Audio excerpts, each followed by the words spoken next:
Hello friends, मैं सुभाष कार्तिक, आप सबका परफॉर्मेंस कोच। क्या कर रहे हैं हम लोग यहाँ पे सीख रहे हैं इंग्लिश फ्लुएंटली कैसे बोले, करेक्टली कैसे बोले एंड नेचुरली स्पॉन्टेनियसली कैसे बोले। जी हाँ दोस्तों, जब हम बंगाली में बात करते हैं या हिंदी में बात करते हैं या मराठी में बात करते हैं, थोड़ी ना कोई दूसरे स्टेट का लैंग्वेज सोच के उसको ट्रांसलेट करते हैं। नो दोस्तों, हम लोग जब भी अपनी मातृभाषा या नेशनल लैंग्वेज बोलते हैं तो एकदम डायरेक्टली बोलते हैं। बस इंग्लिश में भी हम डायरेक्ट जाएंगे, वाया नहीं जाएंगे। ओके, सो हम लोग क्या कर रहे हैं इसके लिए?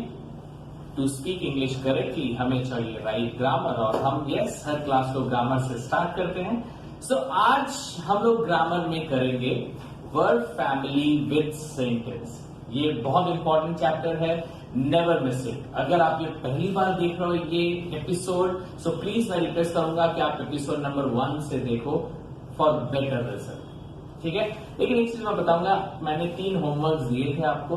आप लोग का रिजल्ट अगर मुझे पूछो तो I will give you 70%। Yes, clap for yourself.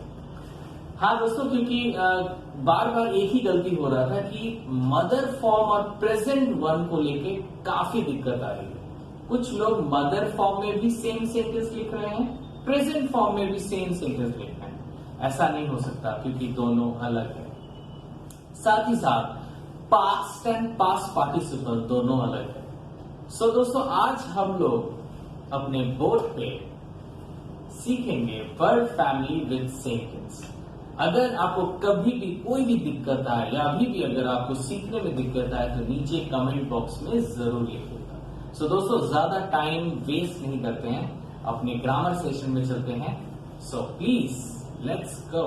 So friends, today we are going to learn verb family with sentences. Last week we got a lot of mails from the candidates. जो भी उन्होंने verb family with sentence अपने capacity से लिखा, ज़्यादातर सही थे, लेकिन जो कैच मैंने किया वहाँ पे वो था कि ज़्यादातर दिक्कत लोगों को हो रही थी सेंटेंस बनाने में mother form and past participle को लेके। तो आज हम देखेंगे वर्ब फैमिली विद सेंटेंस। सो आज का जो हमारा वर्ब है दैट इज कॉल्ड कैच। तो सबसे पहले कैच के पूरे वर्ब फैमिली को हम एग्जामिन करेंगे। Let's go ahead. So let's see the verb family. The mother form is catch, present one catch, present two catches, past caught, present participle catching, past participle caught, and infinite form to catch. So let's come to the first sentence, that is catch as mother form. So mother form catch. I shall catch a fish. I shall catch a fish. Now present one is also catch. The sentence goes like this: I catch a fish. So try to understand the difference between mother form and present one. So if you see, अगर आप अच्छे से देखो तो आप difference निकाल पाओगे कि जब हम मदर फॉर्म को यूज़ करते हैं तो वहाँ पे एक हेल्पिंग वर्ब रहता है, लाइक यहाँ पे है शैल। लेकिन जब हम प्रेजेंट वन को यूज़ करते हैं तो उस प्रेजेंट वन में सिर्फ एक ही वर्ब है। So this is the difference my dear friend, कि जब भी प्रेजेंट वन आता है अकेले आता है सेंटेंस में, एंड जब भी मदर फॉर्म आता है तो सेंटेंस में मल्टीपल मतलब मोर देन वन वर्ब रहते हैं। सो दिस इज द वे आप प्रेजेंट वन को और मदर फॉर्म को आइडेंटिफाई कर सकते हो। चलिए अब चलते हैं present two catches. He catches a butterfly. He catches a butterfly. You can see this sentence my dear friend.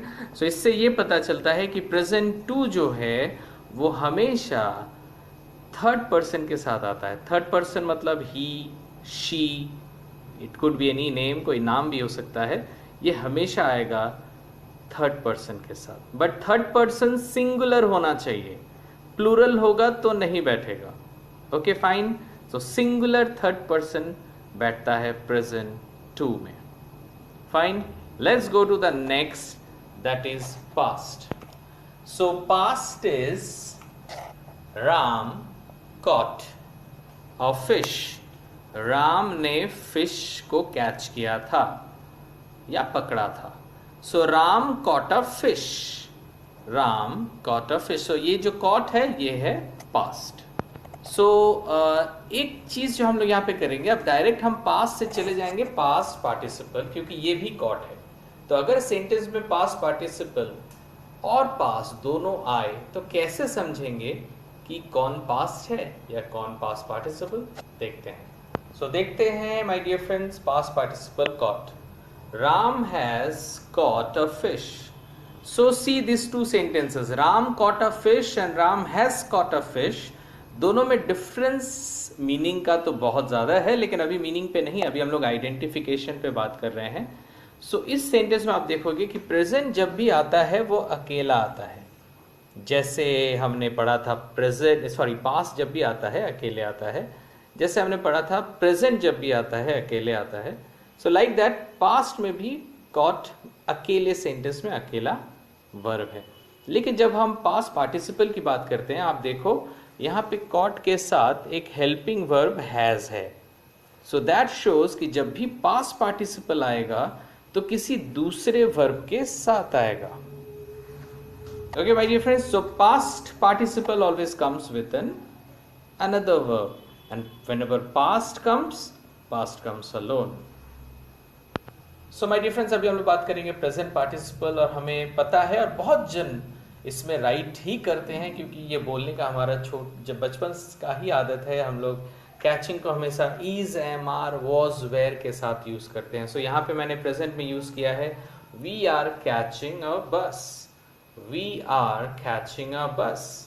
सो हमेशा दिमाग में रखिएगा, मैंने बहुत लोगों को देखा है वो जब भी आईएनजी यूज करते हैं बहुत समय वो लोग एक ही साथ बोलते हैं वी कैचिंग अ बस। नो, अगर कहीं पे मैं आईएनजी लगा रहा हूं तो ऑफ कोर्स वो प्रेजेंट पार्टिसिपल है, और प्रेजेंट पार्टिसिपल कभी भी अकेले सेंटेंस में नहीं आएगा। So it has to be with a be verb. Be verb मतलब is, am, are, was, were, सारे बी वर्ब हैं। तो कभी भी आप आईएनजी लगाओ, देख लेना उसके पहले एक बी वर्ब होना चाहिए, जो कि है is, am, are, was, were, ये सारे बी वर्ब हैं। सो माय डियर फ्रेंड, ये रहा प्रेजेंट पार्टिसिपल कैचिंग।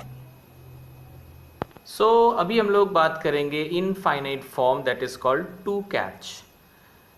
एक चीज हमेशा दिमाग में रखिएगा कि जब भी ये टू कैच या इनफाइनाइट फॉर्म आता है किसी सेंटेंस में, तो बहुत तरह के सेंटेंस होते हैं, लेकिन इनफाइनाइट सेंटेंस को आप किसी भी सेंटेंस के साथ एडिशनली जोड़ सकते हो।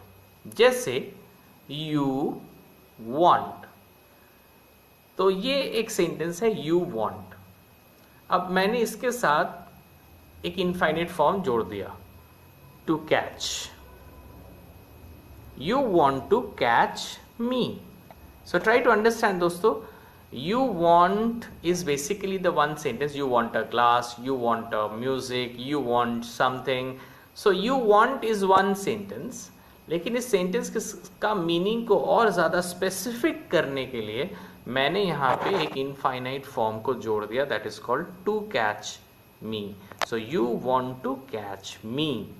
अगर आप ऐसे देखो तो यहाँ पे दो दो वर्ब है, एक तो अगर want है और एक है टू कैच। लेकिन इंग्लिश में, लैंग्वेज में जब भी हम ऐसे सेंटेंस लिखते हैं, वी कंसिडर कि सिर्फ want is the only verb here, और ये जो टू कैच है इसको हम यहाँ पे एज अ वर्ब नहीं मानेंगे। ओके, सो यहाँ पे सिर्फ एक ही वर्ब है।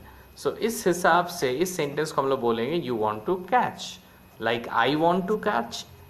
आप इसको आई हैव टू कैच भी लिख सकते हो, आई वॉन्ट, आई और क्या हो सकता है, जैसे आप इसको आई लव टू कैच। सो हमेशा किसी भी सेंटेंस में जहाँ पे ये है फॉर्म प्रेजेंट वन, आप समझ सकते हो, किसी भी ऐसे सेंटेंस में जहाँ पे प्रेजेंट वन है वहाँ पे आप इस इनफाइनाइट फॉर्म को लगा के मीनिंग को और ज़्यादा स्पेसिफिक कर सकते हो। सो दिमाग में रखिएगा, ये प्रेजेंट वन भी हो सकता है, प्रेजेंट टू भी हो सकता है, अगर उसके साथ ही शी आता है तो। सो कोई भी present one and present two वाले सेंटेंस को वहीं से ब्रेक करके मीनिंग को और ज़्यादा क्लियर करने के लिए हम वहाँ पे इनफाइनाइट का यूज़ कर सकते हैं। सो फ्रेंड्स, आज हमने सीखा verb family of catch with sentence. So आप इसको देख सकते हो, I shall catch a fish, I catch a fish, he catches a butterfly, Ram caught a fish, we are catching a bus, Ram has caught a fish, you want to catch me. So now what you have to do, आपको एक काम करना पड़ेगा, आप एक एक verb पकड़ो और उसका वर्ब फैमिली निकालो, और वर्ब फैमिली के बाद उसका जो सेंटेंसेस है उसको बगल में लिखना स्टार्ट कर दो, और उसके बाद बिना देखे पहले तो उसे प्रैक्टिस करो, पहले तो अच्छे से देखो, विजुअलाइज करो अच्छे से, अभी जैसे आप देख रहे हो स्क्रीन को एकदम अच्छे से विजुअलाइज करो। उसके बाद इसको वर्बलाइज करो, I shall catch a fish, I catch a fish, he catches a butterfly, Ram caught a fish, we are catching a bus, Ram has caught a fish, you want to catch मी।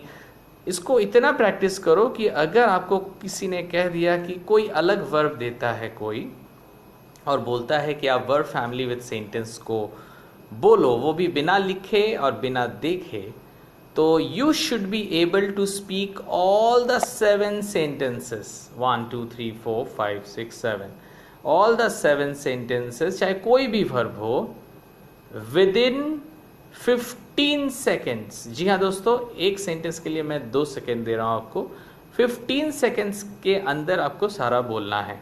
जैसे अगर मुझे अभी कोई कहता है कि चलो I am giving you a verb called break, okay, so if somebody is giving break और मुझे यहाँ से यूज़ करना है, तो चलिए मैं 15 सेकेंड्स के अंदर ट्राई कर रहा हूँ बोलने का।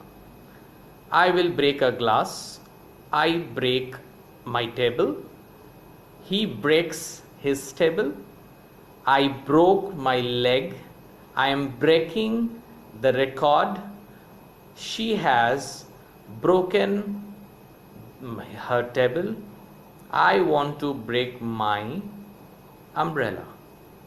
सो आपने देखा कि कैसे मैंने ब्रेक का पूरा वर्ब फैमिली विद सेंटेंस बोला।